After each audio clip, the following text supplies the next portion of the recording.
Hello, this is Fast Lawyer, and today we're going to review and play Discovering Space 2 VR. This is one of my favorite experiences in VR. I would call it a space simulation. There's several guided tours, and there's also free flight. We're going to do one of the guided tours. In fact, we're going to do the first guided tour, although there's several guided tours to choose from. Before we get into that, let's look at the settings so you can see some of the different settings. As you can see, we have graphic settings, we have render scale, we have ship settings, whether you want a passenger or not, and the different volume settings. I did lower the music a little bit, but I like the music, so I didn't lower it all the way, just a little bit. And I think everything else is fine. I'm not going to talk much during the experience. The only thing I can say is that if you don't have Discovering Space 2 in your VR library, this is one of the experiences you want to get. And for me, it's just something that I love. The experiences are wonderful. The graphics are not the best, but they're good enough to convey the feeling and the awesomeness of space. And this experience here is the best one, in my opinion, of all the ones I've done. It still brings chills to my bone when I think about the experience that I had. Let's do, like I said, there's several experiences. There's Earth and the far side of the moon, Jupiter and the Galilean moons, Mars, Saturn and Titan, Finding Apollo, Encounter with a Comet, Inner Planets. So, but we're going to do Earth and the far side of the moon.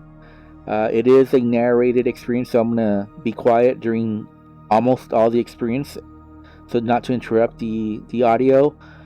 Please enjoy, and let's start. Welcome.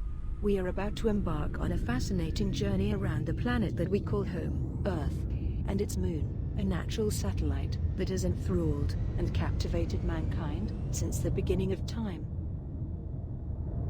Directly ahead is the small crescent of the moon. To the left you can see the Earth, and to the right you can see the bright sun. Let's dim the cockpit lights a little to get a clearer view.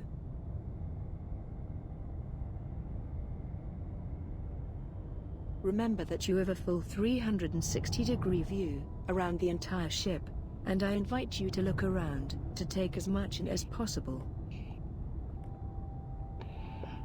Presently, we are 180,000 kilometers from Earth. We will make a short powered orbit of the Earth before visiting the far side of the moon. The Earth is seen as a thin crescent. The dark side is completely covered by the Pacific Ocean.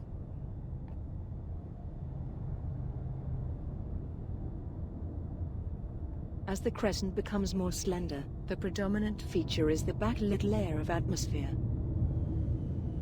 As well as providing the air that we breathe, this atmosphere protects us from the cold and harshness of space.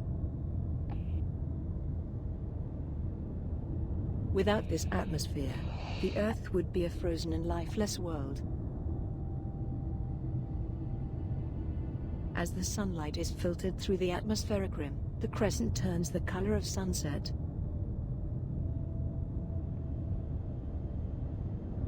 As we fall behind the night side of the Earth, we will see the sun slowly fade. If you are quick, you will catch a rare glimpse of the unlit moon, just visible within the glare of the sun.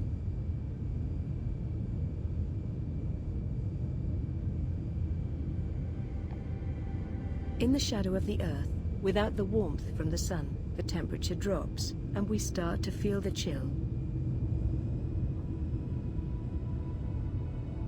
As the Earth goes completely dark, we can see the vastness of the Pacific Ocean, with the lights of the continents faintly illuminating the fringes. Without the intensity of the sun, this is a perfect time to pause, look around and contemplate just how many billions of stars are all around us. Every point of light is a star, much like our own sun. Many of these stars are host to a solar system similar to our own, and some may contain Earth-like planets. Some may contain life.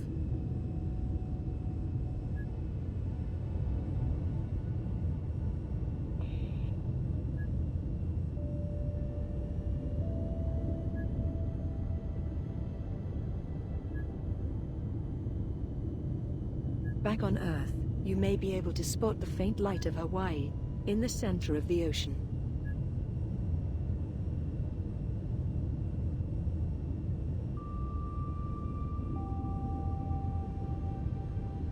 In a few moments we will emerge out of the cold Earth's shadow.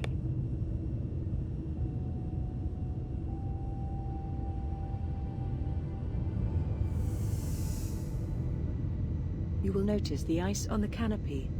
This has formed while we have been out of the sunlight, and now becomes illuminated as we emerge into light. We feel the warmth of the sun again. This will burn off the ice on our canopy in no time.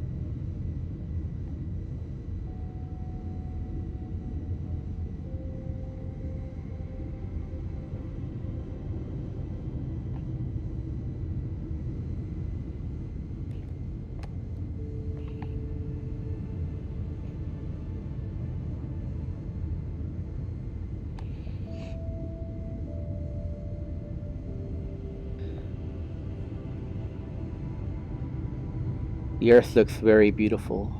I like this. This is an amazing VR We can experience. start to make out the blue of the sea, the clouds, and some green land mass. A must VR experience, in my opinion.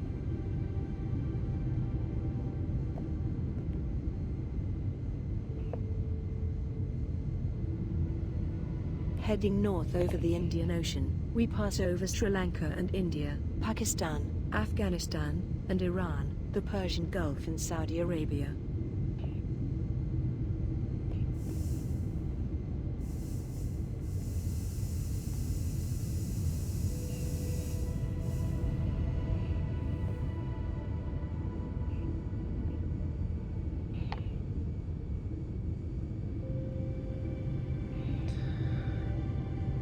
That is just so amazing to look at from this perspective. We are now over the Mediterranean Sea, the islands of Greece, the boot of Italy, and the north coast of Africa.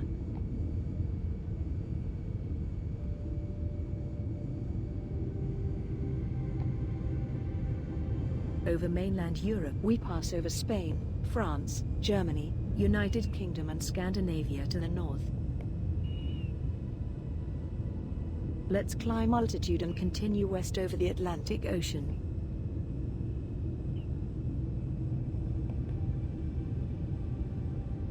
We can now see the Caribbean and northern extent of South America.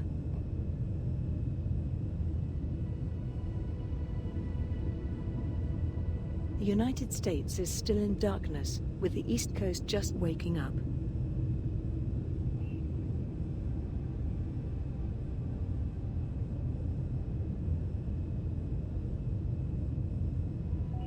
Note the relatively low population density of Canada to the north.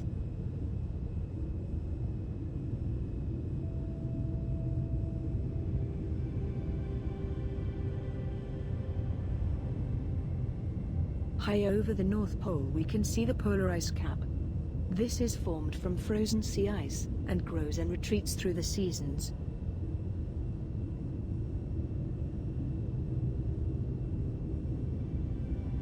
Let's leave Earth behind for a while, and turn our attention to our moon, currently hidden in the glare of the sun.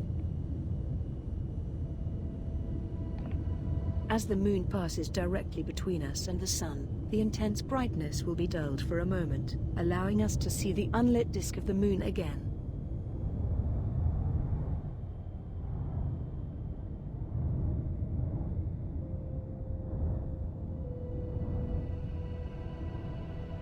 As we swing toward the moon, it should become visible as a thin crescent, over on the left. There it is, just visible again, and we can see it moving slowly against the backdrop of stars. Wow.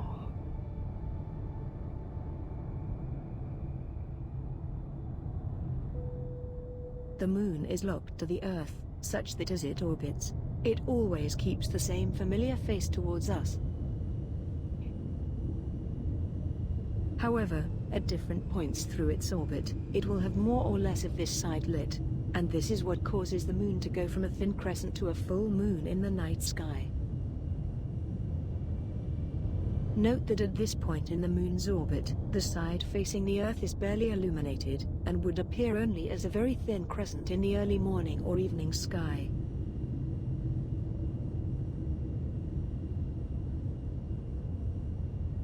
This journey will take us over the side of the moon that is never seen from Earth. We are now over the far side of the moon, and it is a very unfamiliar face, with little of the dark markings that are so familiar to us.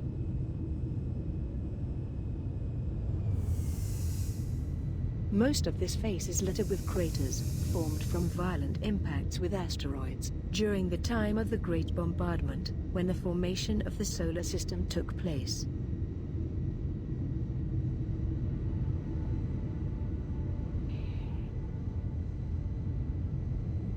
The dark circular region to the lower right is called Mare Oriental. We will fly in to get a closer look.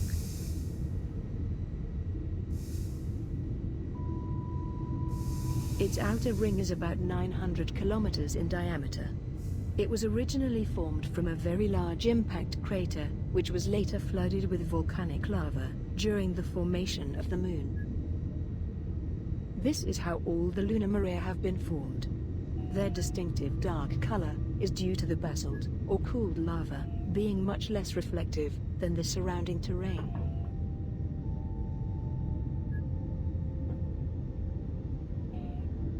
We are now 200 kilometers above the moon's surface, and we can play back a recording of the Apollo astronauts as they first orbited the moon. As we get closer, we can make out more clearly the mountainous terrain and the many impact craters. Just imagine what the Apollo astronauts would have felt when they became the first humans to ever set eyes upon this view. I don't even know what this one. We're gonna roll over and sit down so we're looking out the front windows down. We will now transition down to 10 kilometers to get a much closer look. Hold on. Yeah, please. And then we're gonna have high green and we're gonna how would you like it? We're looking at the moon ahead of us coming up. At this height, you can see the mountains break up the circular profile of the moon. Through a telescope from Earth, this mountainous profile can just be seen. Yeah. What's that? What was the time we got on it? Third time? These mountains can be up to 4 kilometers high. We want the big camera, huh? Big lens or small?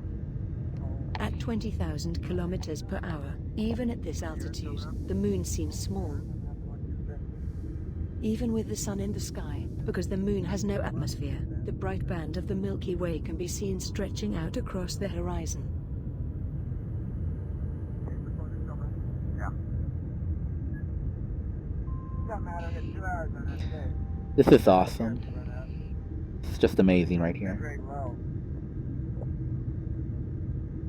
Let's head back up to a higher altitude to see more. Okay, map above them. Until the very late 50s, man's view of the moon was limited to just the side facing the Earth. The far side of the moon was first photographed by the Soviet probe Luna 3 in 1959, and at this point the Soviet Union was ahead in the space race. It has since been visited by many craft throughout the 60s, culminating in the Apollo program, which saw man land on the moon in 1969. But, amongst rising costs and diminishing public and political interest, the Apollo program ended in 1972. Man has not returned.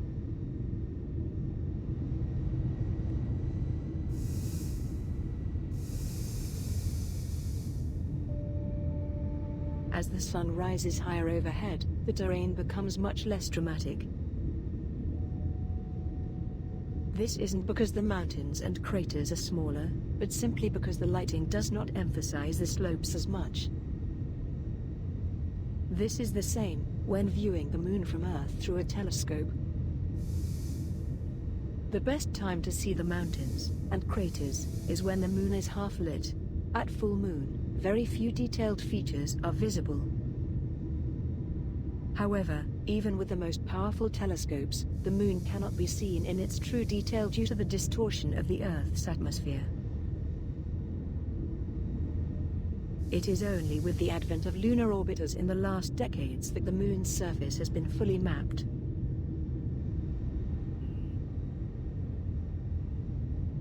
The terrain is much more visible now. From here, you get a real sense of the violent battering the moon has suffered.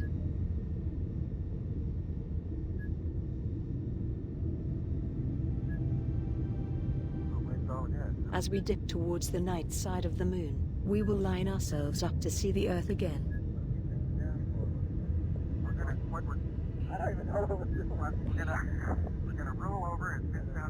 It will appear directly ahead, in about 30 seconds.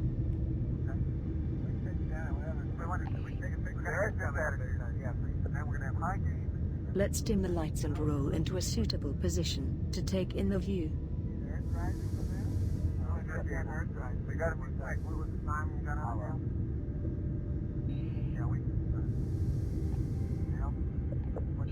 What was the time we got on it? Third time? First time or what? We want the, Wow. There, directly ahead, all known life lives on this tiny blue ball. Where the Earth coming up? Oh, the Earth coming up in what you said. Man's first time seeing this view was from Apollo 8 on Christmas Eve 1968. We are now approaching lunar sunrise, and for all the people back on Earth, the crew of Apollo 8 has a message that we would like to send to you. Good night, good luck, a Merry Christmas, and God bless all of you on the good Earth. So now let's head back home. We can visit the moon in more detail another time. With the sun directly behind us, the Earth is fully illuminated.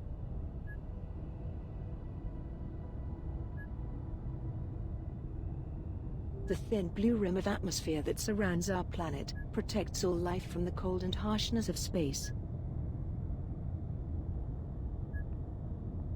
The white clouds over the land and sea are part of the weather cycle that brings the rain, essential for the sustenance of life. Directly facing us, we can see the continent of Africa. From this viewpoint, we can clearly see the contrast between the different ecoregions. The hot sandy deserts of the Sahara, close to the equator, against the lush green regions of Europe to the north, and the tropics of mid and southern Africa. The bright blue lake is Lake Victoria, the second largest freshwater lake in the world after Lake Superior. Between the two desert regions of Africa and Asia is the Red Sea.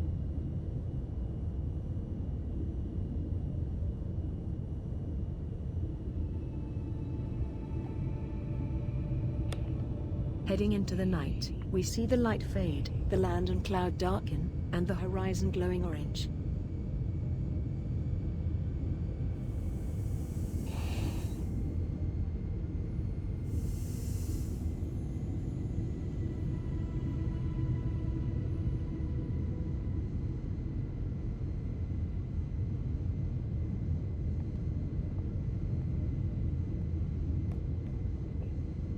Although it is dark below, up here we are still brightly illuminated by the sun. Therefore, although our ship is small, we may be able to be seen from the ground, as a small speck of light moving against the dark sky.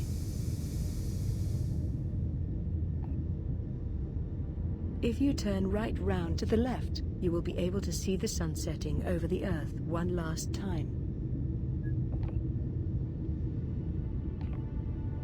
With the warmth of the sun leaving us, we come to the end of this tour. I do hope you enjoyed your journey, and will come back to see some more, another time. Wow. Amazing experience, a must buy. I bought this on the Oculus Store, but it is available on both the Oculus Store and the Steam Store. I got it in sale, but honestly, it's worth full retail price. This is a must have in your VR collection. I'm Fast Lawyer. I'm with Oculus Rift Reviews on Steam. If you like my video, please subscribe and don't forget to like and comment. Thank you and have a wonderful day.